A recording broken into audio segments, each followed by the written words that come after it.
Hi, this is Dan from the Hairline Crease blog at baseballcardstorenewjersey.com, and I'm popping a box of Leaf Pete Rose Legacy cards. Now, this set apparently has been selling pretty well, according to the dealer I was talking to. There's no real mystery as to who the auto is in this box. It's going to be Pete Rose, but there are some interesting inscription cards, so we got to see if we pull one of those. Other than that, there are 5 base cards in the set. Pete Rose, or Charlie Hustle, the nickname Whitey Ford gave him in his rookie season when he was running out of walk to first base. He's obviously one of the most controversial players in baseball history, right up there with Joe Jackson. He was accused of betting on games. A famous Sports Illustrated article came out in 1989. And he was eventually, he voluntarily placed himself, I shouldn't say placed himself, but he volunteered to be placed on baseball's ineligibility list with the ability to reapply in 1 year's time following going on the list under baseball commissioner Bart Giamatti. He did eventually get around to applying.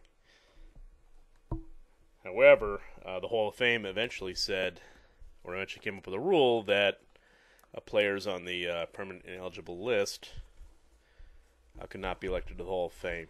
Before that, players were kept out by what could be called a gentleman's agreement amongst the sports writers. Try to get through Leaf sticker without killing myself. The Hall of Fame did that, I guess, because they thought they couldn't control, or the informal agreement wasn't strong enough to ensure that Rose wouldn't get in. It had to be who they were talking about at the time, because obviously he was the only living member on the ineligible list. It was an awkward moment in 1999. He was elected to the All-Century team, and the ban was lifted temporarily for that game. However, he had an awkward television interview, I remember, at the time.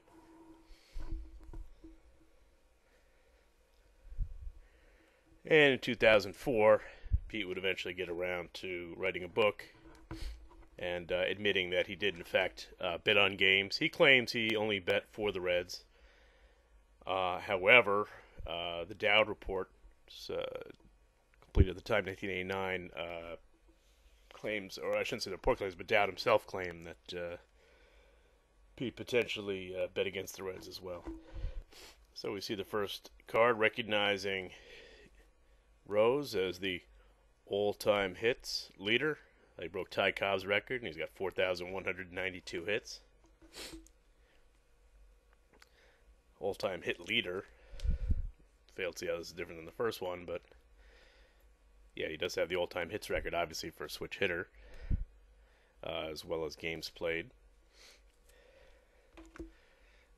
There's Pete Rose in black and white, the hit king.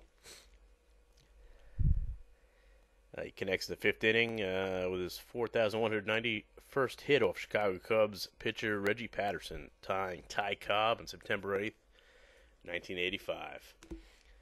There's Pete hitting a single.